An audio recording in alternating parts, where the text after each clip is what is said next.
ఓం నమో వెంకటేశాయ. శ్రీమహాగణాధిపతయే నమః. శ్రీరామకృష్ణగురవే నమః.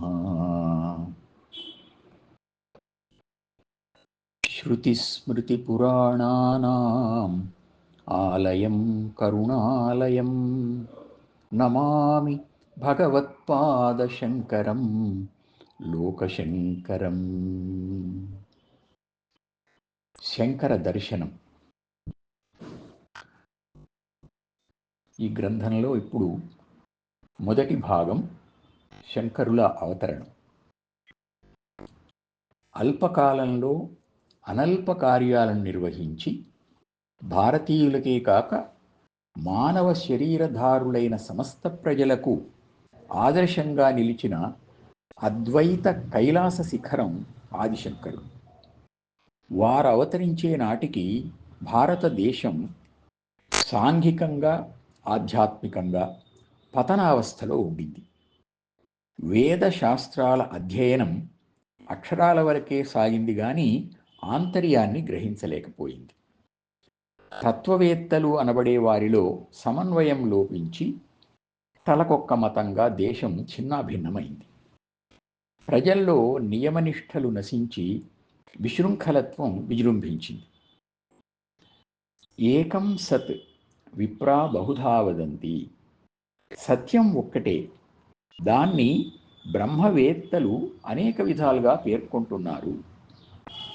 ఇలాంటి వేద వాక్యాలు భగవంతుడొక్కడే అని ఉద్ఘోషిస్తూ ఉంటే ఆ సత్యాన్ని గ్రహించకుండా ఆనాటి మత నాయకులు, వారి అనుయాయులు భోగలాలసులై విభిన్న దేవతల తారతమ్యాన్ని చర్చిస్తూ తమ దేవుడే గొప్ప అని ప్రచారం చేయసాగారు. వారికి తమ మతంలో చెప్పబడ్డ నియమాలను పాటించడం కంటే పరమతాలను ద్వేషించడమే ప్రధాన ఆశయమైంది. ఆ సమయంలో కేరళ రాష్ట్రంలో కాలటి అనే అగ్రహారంలో ఆర్యాంబ శివగురువు అనే పుణ్య దంపతులు నివసిస్తూ ఉండేవారు. వారికి వృద్ధాప్యం సమీపిస్తున్నా సంతానం కలగలేదు.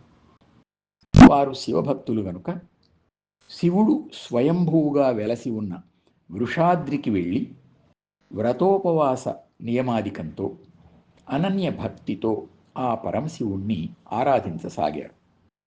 కొంతకాలానికి వారి భక్తి శ్రద్ధలకు సంతోషించి ఆ స్వామి శివగురువుకు స్వప్నంలో దర్శనమిచ్చి, నా అంశతో సర్వజ్ఞుడైన కుమారుడు మీకు జన్మిస్తాడు అని అనుగ్రహించాడు. కానీ అతడు అల్పాయుష్కుడవుతాడు అని కూడా సూచించాడు. అయినా అదే మహాప్రసాదమని సంతోషించి ఆ దంపతులు కాలటికి తిరిగి వచ్చారు.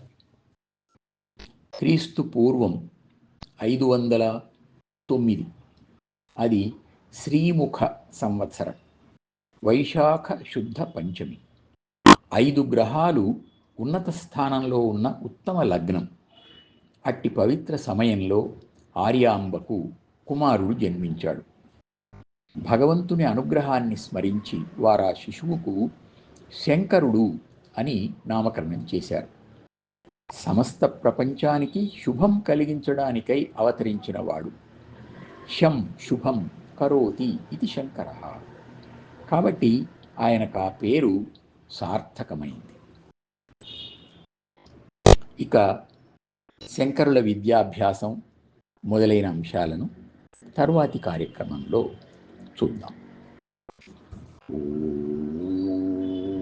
నమో వెంకటేశాయ.